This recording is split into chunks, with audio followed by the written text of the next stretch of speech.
Before we get started today, my friends, I would love to bless you.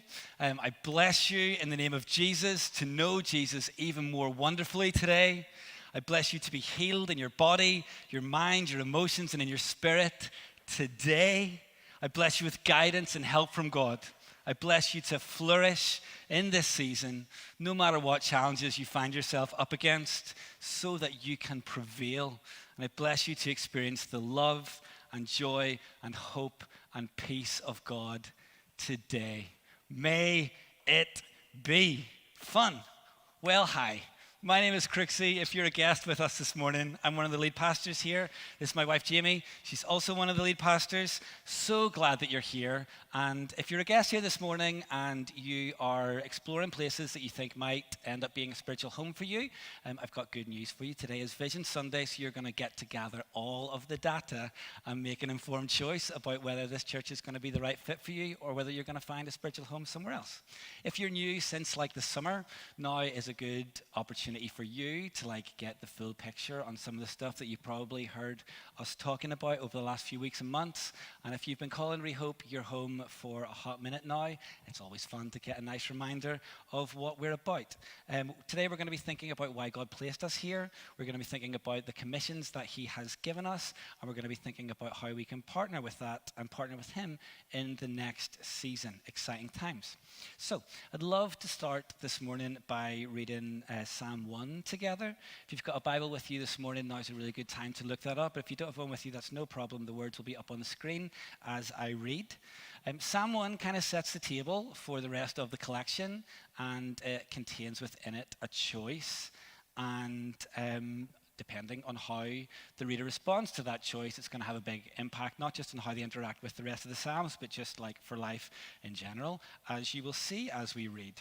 Here we go. Psalm 1 goes like this. It says, "How happy is the one who does not walk in the advice of the wicked, or stand in the pathway with sinners, or sit in the company of mockers. Instead, their delight is in the Lord's instruction, and they meditate on it day and night. They're like a tree planted beside flowing streams that bears its fruit in its season, and its leaf does not wither. Whatever they do prospers." The wicked are not like this. Instead, they are like chaff that the wind blows away, and therefore the wicked will not stand up in the judgment, nor sinners in the assembly of the righteous. For the Lord watches over the way of the righteous, but the way of the wicked leads to ruin. So there's our choice. Two paths to go down, two outcomes. This is the choice we have, and it is an ongoing choice. And there are a few reasons why I felt God directed me to this psalm as I was getting ready for this message today. So we're going to talk about choice, and we're going to talk about bearing fruit, and we're going to talk about being planted. And in this, the reason why I want us to think about those things is so that we can fulfill the commission that God has given us here at this church. Namely, that's that Rehope Church exists to lay the foundations for long-lasting reawakening. That's why we're here. And when you hear that, maybe you think, okay, well, cool, we're getting ourselves ready for reawakening, but when that reawakening happens, does that mean that we've lost our reason for existing? What's the plan then? And it kind of makes sense. If that's kind of the definition of reawakening, then that kind of makes sense. But we define reawakening as more than just revival. We are all about revival. God send revival to Scotland. A happy accident on the lyric screen, Lord send revival in all caps. Didn't mean to do that. Just changed the theme and it applied to them all. Happy accident. We are about revival.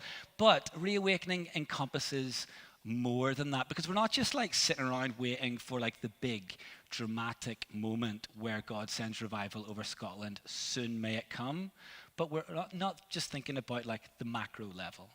We're also focusing on heart level, personal reawakening that starts in our hearts and then spreads. We're getting ready for the big piece by looking at how smaller yet no less dramatic change in our hearts builds and spreads. A pre-service prayer, so we meet 1 hour before our services start in all our locations. And we spend some time praying, And part of that prayer time is listening to God, and a regular word or image that people receive from God during pre-service prayer is of something that is small joining with other things that are small to create something bigger.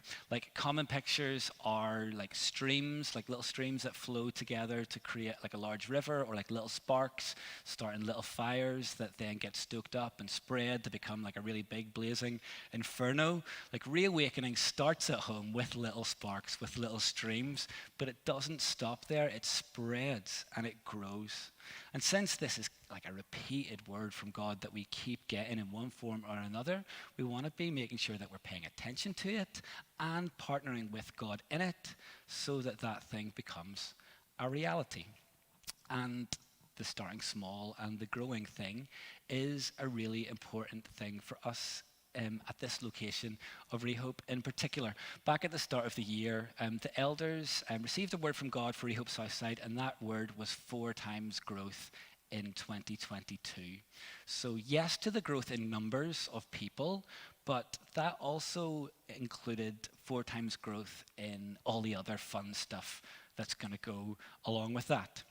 So let's see how we're doing. No Venn diagrams today, my dudes. I know that you'll be very disappointed, but good news for you, I'm still a dork.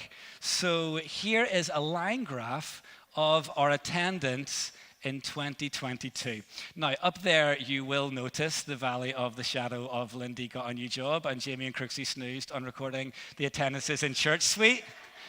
Lol, that's a fun valley. Let's just take that away because it's not accurate, and we're left with this.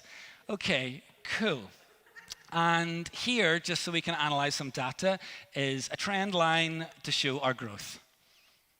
Oh, cool. Well, when I made that chart, that was not what I was expecting to see. Like a completely flat line, it doesn't feel like our growth trend line should be flat. That's not my felt experience of being part of this church over the last 8 months. And as I look out at you today, there are so many faces who are here for the first time this week, and we're so glad you're here. Or like since the summer, or like a little bit before that, we are so glad you're here. So what up? Like, why is that line not going like that? I didn't understand. I was surprised and I was confused, but thankfully I have a friend who helped me out with it this week. So let's talk about Bluey real quick. Do you guys watch Bluey? Parents, Bluey? You guys like Bluey? Bluey is great. I don't have kids and I still watch Bluey. It's 5 minutes long. You're gonna laugh. You're going to sob. And you're going to come away with something to think about. Bluey is like the perfect TV. And this week, I watched this one episode of Bluey, and I was like, yes, thank you, Bluey. It contained this moment, which we're going to watch, hopefully, right now. It's not fair. It's not fair. Why can't I just do it straight away? Why can't I just do it straight away? Fun. I was like, Bluey, thank you for your wisdom. I'm like, the line, it's not fair. Why can't we just do it straight away? What's going on? Bluey was trying to ride her bike and it was hard for her, but good news, she kept going and she learned to ride her bike. Yay, we're going to be more Bluey. Fun times. But I'm just like, yo, God spoke the word, we received it. Why can't we just do it straight away? Like, what's the deal? Why can't we just do it straight away? I still have faith in the 4 times growth thing. I'm not letting go of that. Why can't we just have it straight away? And sometimes that's just not the way the world works. Bluey's dad, what's Bluey's dad called again? Why am I having, what? Bandit, that's right. Same name as my bike. I should have remembered that. Bandit said, that's just not the way the world works, kiddo. And Bluey said, well, the world is silly. And sometimes it feels like that. But that is the way the world works. And because that is the way the world works, we have spent the last 8 months, since we got that word, strengthening kind of the core of this church so that when the numerical growth thing happens, we're ready for it, so that we are stable and secure and strong so that we can support that growth. And I guess we're still doing that, and we're all doing this, and we're all doing that together. And something that we believe is really, really, really key for that 4 times growth is Bible read-through. Cover to cover Bible reading reawakens hearts. It just does. That's just the way it works. So if you look at that Psalm 1, it says that the blessed person, and happiness is definitely part of blessing, the blessed person is someone who prioritizes reading and thinking about God's words, and they meditate on it day and night. And when we think about books that are engrossing us, we maybe say things like, I just can't put it down.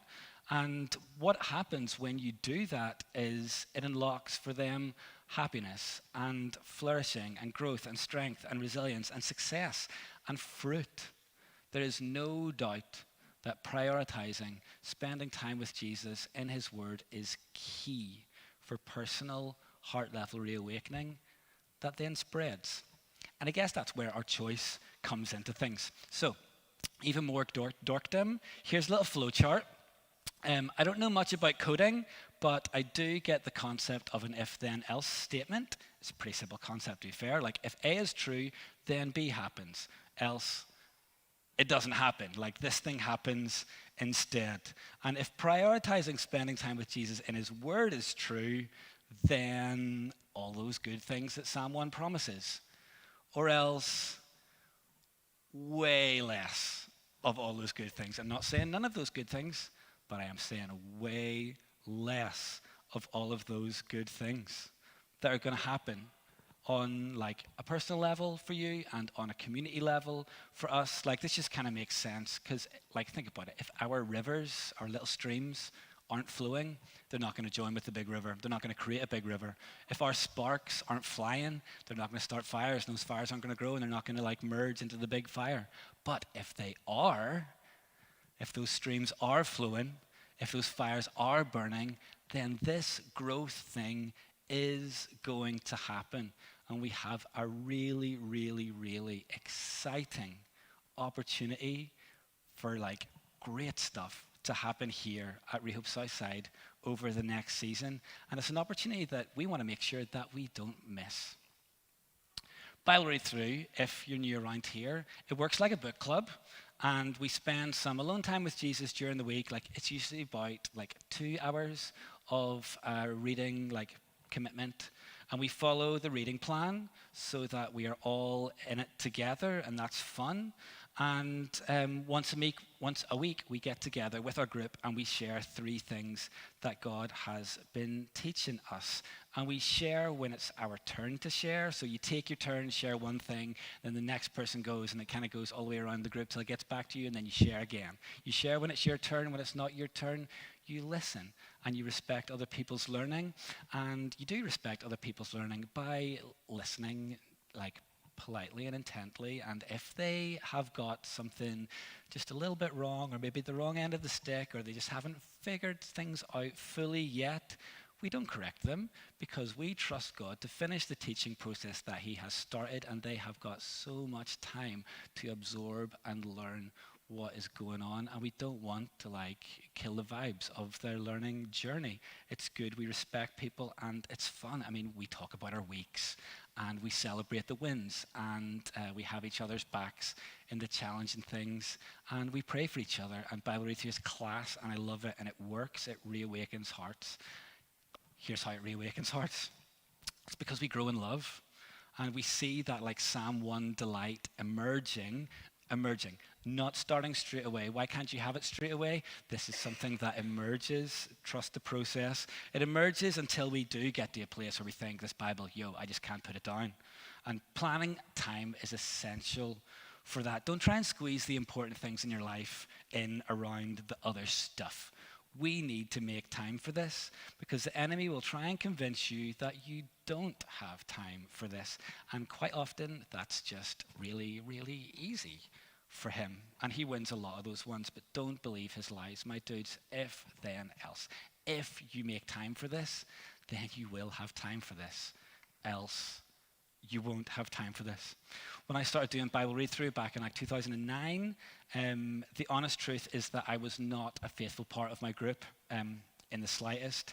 And in all honesty, that phase lasted like a couple of years, and it was especially bad when I was training to be a primary school teacher. Like, I was doing my postgrad, and I was convinced that it was humanly impossible to do a postgraduate university course and be a faithful part of a Bible read-through group. And I was like, I'm doing this thing this year, so I have to do it this year, so this thing gets put on pause.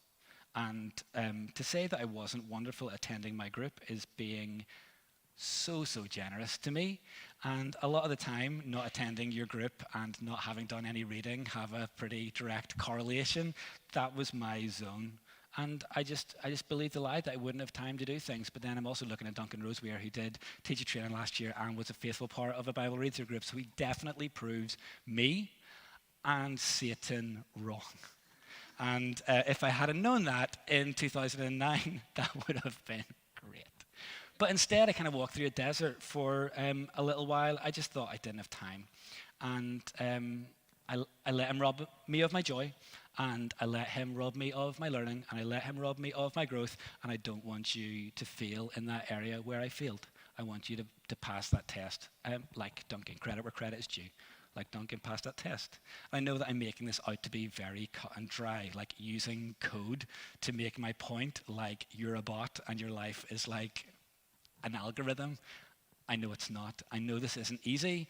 Like 2009 Crooksy will prove to you that it isn't easy. I didn't find this easy, but it's worth it. It's worth it. I believe there's lies back then. I get what happens. But what this takes is consistency and commitment, and you can do it.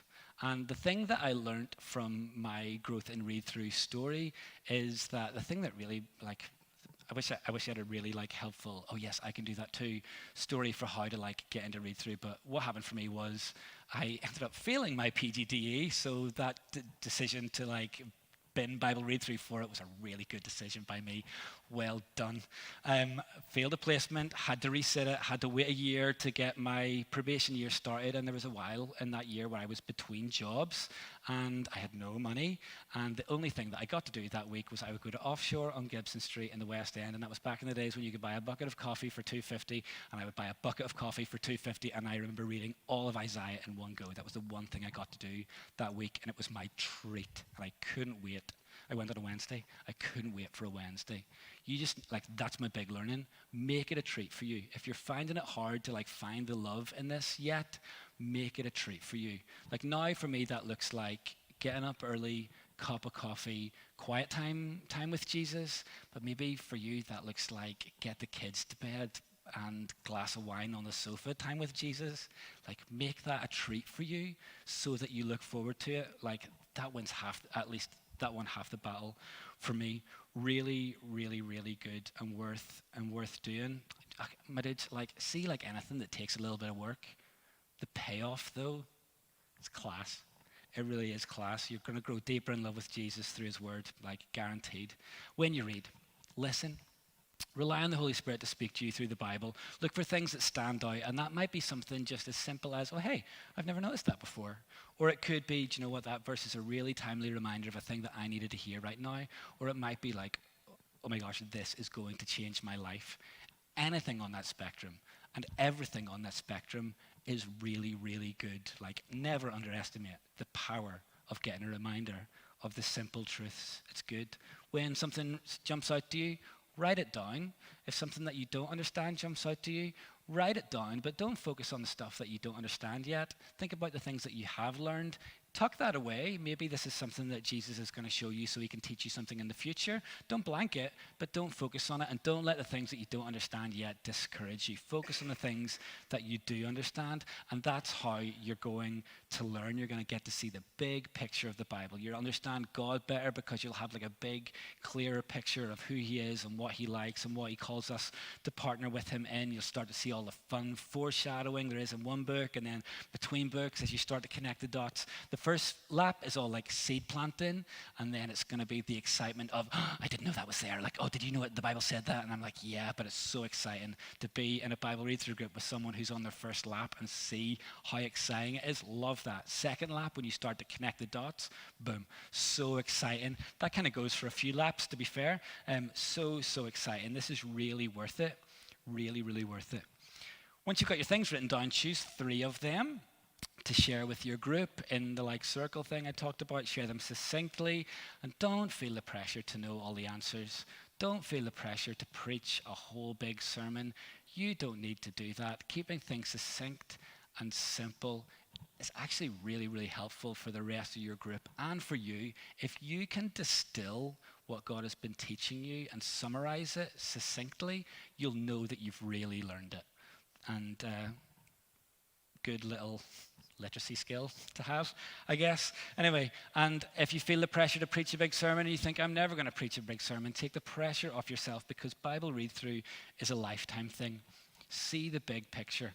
Your goal for your first year is probably just to think, do you know what?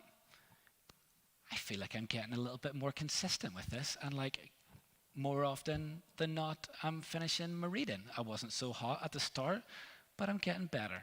No one expects you to be an expert in a piece of ancient literature in 1 year. No one. Take the pressure off yourself, get rid of that garbage, let the enjoyment come in, and learn. So fun. It's so fun. As you keep going, you're going to feel the benefits of the blessing and the time and the dedication. It's good. So don't be bluey. Don't think, why can't I just do it straight away? See the big picture. Commitment and consistency are key. Don't quit. Just don't quit. Go for it. Give yourself a break, because you're going to have some weeks where you win, and you're going to have some weeks where you don't win. And the key for is when you have those weeks where, like, I don't know, the week just runs away from you and you don't get very much read at all, is that you pick yourself up and you continue with your resolve that you're going to go again. Because the lie's going to come your way that's like, this is too much, just give up. Or you don't even love God enough to read a book about him and he's mad at you. And is that really the way that God works? Knock, knock. Who's there? It's the angel of death. Is the wee man in? And you're like, wait, what? Didn't you see the blood on the doorposts? And he's like, oh yeah, I suppose, yeah, I did see the blood on the doorpost, but I heard you didn't finish your Bible time this week, so here I am. That's not how this works. Give yourself a break. You're going to win some, you're going to lose some. Don't quit. Now, am I saying it doesn't matter if you don't commit and you're not consistent? I'm not saying that. It does matter. Look, we have a choice in this. We have a Psalm 1 choice. Sometimes when you read Psalm 1, it feels like, do you know, it's a psalm about like making a choice to follow in God's ways or not. So is that about like giving your life to Jesus and like dedicating your life to his ways? Yes, that's the macro choice. But those like little micro choices really make a difference to our commitment and our consistency. It's choices like 30 minutes extra in bed, or Jesus time this morning. Those little choices make a difference. It's choices like one more episode before bed, or Jesus time. Those things make a difference. It's choices like my pal who I haven't seen in a hot minute has invited me to the cinema tonight, but I'm supposed to have my read-through group. Those choices make a difference to our commitment and to our consistency. I started off being not committed and not consistent, and over the course of the last 15 years, I have figured out some things that can give us a consistency boost, and I would like to share them with you today. Number one, this is so important. Start early in the week. Here's a bad week for me. Bible read-through is on Tuesday. Let's say it's on Tuesday. Bible read-through is on Tuesday. Okay, cool. So then Wednesday, well, Bible read-through group was yesterday, so I've still got loads of time, so it's fine. And then my work week is Sunday through Thursday. So Thursday, like, it kind of feels like your Bible read-through week is just starting, but your work week is just ending, and you're tired, and you're like, well, so like, okay, pause. And then it's Friday, and Friday is the weekend, and then it's Saturday, and Saturday is like whatever, busy in the weekend, and then it's Sunday, and Sunday is Sunday, so it's busy, busy, busy, and then it's Monday, and then I'm like, okay, cool, now I've got to read all of 1 Chronicles in a day, and expect to have learned anything from it. That's a bad week. So start early in the week. I break things into chunks. It only takes 20 minutes per day to read the Bible cover to cover in a year. And I'm not a fast reader, but I can usually read about 7 chapters in 20 minutes. Depending on the book, Luke writes really long chapters. But in a good week, if it was 1 Chronicles, I'll be done by Saturday and have time over like Sunday and Monday to like process all that stuff and kind of review my shares and do like other like dorky things that I like to do. That's kind of boring I am, but that works. Like for me, I used to go to offshore and like blitz it in one go. Whatever works for you works for you. Just make sure you take the time, and starting early in the week really like just puts a bit of wind in your sails. Do you know what I mean? Number two, no matter what group time, no matter what. My group meets on a Monday, and I just don't make plans for a Monday evening. I just don't make other plans. Now, there is a little asterisk up there, because I do have a list of reasons why I might not be at my Bible read-through group on any given week, and those reasons are that I'm ill, or I'm out of town, or there's like, I don't know, maybe like a prayer and worship night going on here, stuff like that happens for like fasting week, and maybe your whole group is going to come to that or whatever, or if I have a personal life emergency. And I mean, we don't have kids yet, but I imagine if you have other humans who are dependent on you, that brings another factor in. I mean, especially if you're a single parent, or like maybe if you're somebody who is caring for an older relative, that's a thing. But something I've learned over the last 15 years is that the Champions League is not a personal life emergency. So I'm not going to make that excuse for me.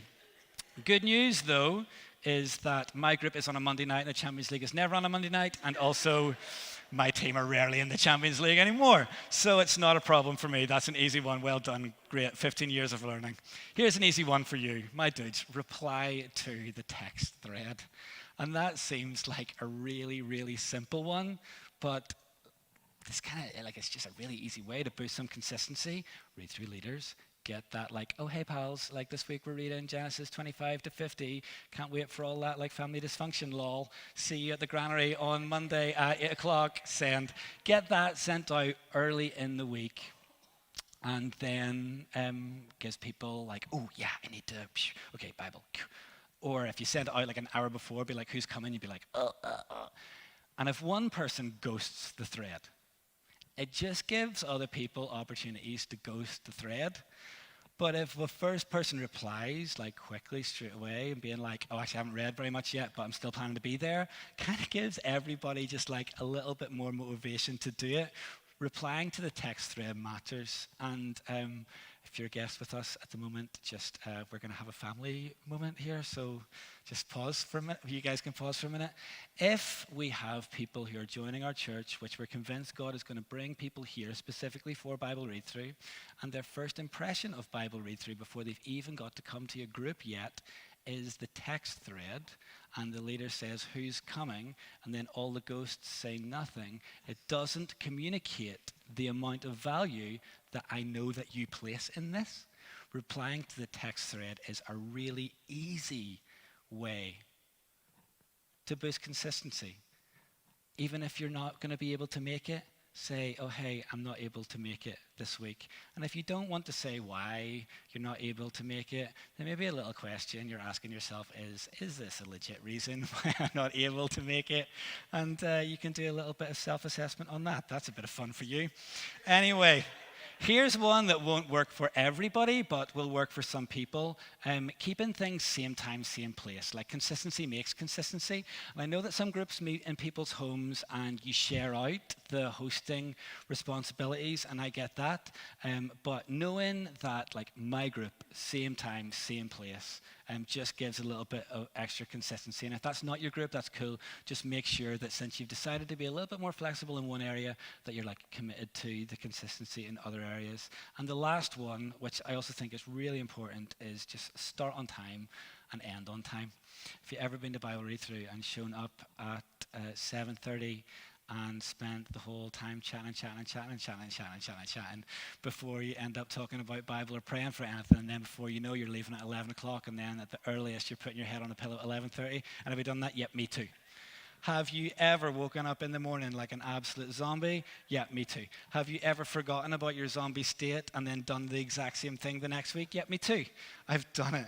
And the little neuro connections that we're making there with Bible read through and feeling drained are not helpful connections for us. Let's make sure that we are respecting ourselves and respecting the people in our group and respecting their time and their energy and all of the stuff. Start on time and end on time. Really, really helpful. Cool. Bible read-through groups are going to be vital for the growth of Rehope Southside over the next season. We are going to be pursuing and prioritizing healthy, robust, consistent groups that reflect our desire for reawakened hearts and that reflect our desire for that reawakening to spread and like feed off other people in our groups, and so that we can model the goodness of being in a Bible read-through group to the people who are new to our group or new to this church, or both. We have got some new groups that are starting up soon, and There are going to be a few groups starting meeting here in the building from Wednesday, and despite what the photo might communicate to you, actually, like, all these groups are going to be for girls. This photo is from Rehope Paisley, and they're the only place that I've taken any photos of Bible read through, so what am I supposed to do? This is the one photo, but all those groups for right now are for girls, and that's not a deliberate thing. It's just kind of the way that things have worked out. But in the future, we see a place for, like, girls who want to meet in a girls group, or guys who want to meet in a guys group, or mixed groups, or whatever. But, like, this being a resource to bring some, like, extra space, extra community, extra consistency for people who want to join a Bible read through group. And if you have been in touch already about joining a Bible read through group and we haven't placed you in a group yet, please know that you are our priority over this next, like, few days. We really want to get this rolling. Bible read through is a priority for us, and we are convinced that Bible read through groups are, like, a key aspect that's going to help this church towards that 4 times numerical growth, but also a 4 times growth in fruit, like 4 times growth in love for God, 4 times dedication to his word, 4 times prayers answered, 4 times miracles, 4 times serving team support, 4 times evangelism, 4 times salvations, 4 times baptisms, 4 times all the good stuff that can be unlocked by there being more people here. And something that we've been joining our senior pastor Brian in praying for this church is that it would bear much fruit, and fruit that lasts. Like, we'd love to see loads of positive impact in our lives, in the lives of the people around us, in this church, in this city. And when I look out at this church, when I see you guys, there is already a bunch of this stuff that is happening, and that is really encouraging, and stuff that is connected to Bible read through groups. And I'm not going to mention too many names. I'm not going to mention any names because I don't want to embarrass people, but there are 2 women in particular in this church who I've noticed over the last season. One of them has added, like, extra consistency to her Bible read through game, and she is starting to take, like, not starting to, but she's taking extra, like, bold steps for God right now. We're really proud of her. And another one is someone who is new to church, reconnecting with Jesus, but made an instant connection with Bible read through, and, like, we've just seen her soar and, like, get involved in serving, like, all the fun. We're so proud of her too. Good proud. This stuff is happening. This stuff happens, and this stuff is going to happen. God, may it be a lot. We love you so much. Do your work here. May this 4 times growth thing come to be soon. If then else, though, isn't it? Like, if we do it, then it'll happen. And, like, that 4 times growth thing, when the elders got that word, there was definitely, like, kind of like a conditional aspect to it. Like, if we invest in Bible read-throughs, then this 4 times growth thing will happen. But if we don't, it'll be a lot harder for us. I hope we grow, but we have an opportunity, and the door is open to us, and I want to make sure that we take this opportunity to grow, and grow in all the things, and grow in fruit. Gonna be great. It feels kind of like an obedience test, and it feels kind of like a faith test, like, all rolled into one, and I'd really like to pass those tests, like, for the sake of this church, for the sake of the people who make up this church. I'd really love to pass that. So, like, let's make our Bible read through groups planted, like what it talks about in Psalm 1, planted so that they're not able to be uprooted, like robust and strong, constantly being fed and watered because their roots go deep. Like, this is good for us. It's a good thing to do. And maybe you don't really feel like that so much right now. Maybe you feel more like a potted plant that has been set beside a stream that, like, I don't know, maybe, like, still somebody kind of needs to come and water, but, like, you're kind of close to, like, the feeding and the water and the stuff that's going on, but you don't feel, like, completely connected to it. It doesn't need to be that way for you. Come and be planted, be part of a Bible read-through group, flourish and prosper. That's what this psalm promises to people who act like this. Bible read-through is a key way for this key way this location is going to grow over the next season, but it's not the only way that we pursue long-lasting reawakening. If you consider Rehope to be your church, we would love you to consider becoming a member at this location. And being a member means standing in line with 6 membership commitments, which are designed to help you to grow to be more like Jesus and play an important role in his mission here. I'm going to run through them real quick. So having dedicated their lives to Jesus, we ask that members commit to growing in their love for God. Makes sense. We ask that they commit to loving the people of Rehope, remembering that leaders are people too, and the people that God brings through our doors. And I don't need to emphasize how important that is going to be for the whole 4 times growth thing. We ask that members regularly attend and serve at their local Rehope location. And in our definition of regularly, there is a frequent element to that. Serving once every year is regular by a technicality, but not really what we're going for. We've talked at length today about what it means to be a faithful part of a Bible read-through group and how important that is. Number 5, we ask that members commit to prioritizing praying together. And yes, we value time alone with Jesus, and we value community prayer times. Pre-service prayer is one of the best things we do around here, in my humble opinion. And praying with your Bible read-through group is also a very classy move. And finally, we ask that members commit to financially supporting Rehope by giving their first and their best, 10% or more, if they so choose. And before we finish, I would kind of like to touch on the financially stuff real quick and the financial realities that we find ourselves in at the moment. And it's true without doubt that we have been strengthening our foundations over the last few months. And we're kind of in a zone here and as Rehope Church where we're kind of like spending a little bit more money to invest in some strength so that it can go up the other side. We're doing that here, but also like as a church, we're in a season where like we're planting Rehope Paisley and there's going to be like a little bit of extra spending, so finances are going to go down, and then as we strengthen, it's going to go up. That's the position that we find ourselves in. Not something that we are crazy worried about. Rehope has been in these positions before that we have put ourselves in because God gave us an opportunity and a word and a commission to do something, and we chose to do it, whether it super made sense or not. And like Claire, what you shared earlier about like you spend the buffer and that feels scary, and then I'm sure that felt like a faith test to you. And that's kind of what our church is going through at the minute. Again, we would like to pass that faith test. We are praying for the times 4 thing. We're also praying for fiscal viability. And around your chairs, you might find a little card like this, and it's got 4 prayer requests, 1 for each location of Rehope Church. And you'll see that ours is praying for 4 times multiplication and for fiscal viability. I spelled fiscal viability wrong. It kind of feels like around here we can't even spell fiscal viability at the minute, which is funny, not funny. But it kind of feels like we are taking steps towards fiscal viability. There are like people who have freshly started giving here within the last little while. We are taking steps towards fiscal viability, but the way that the economy of the world is working at the minute, fiscal viability is taking bigger steps away from us at the moment. We're not freaking out about it. We know we're in this season where we're spending more to strengthen and then it'll go up, but this kind of needs to last only for this season. And we don't spend a whole bunch of money around here, and a bunch of you give. So the answer is 4 times growth. Like, we need more people here. We need more people who will come and be an active part of this church, who will give.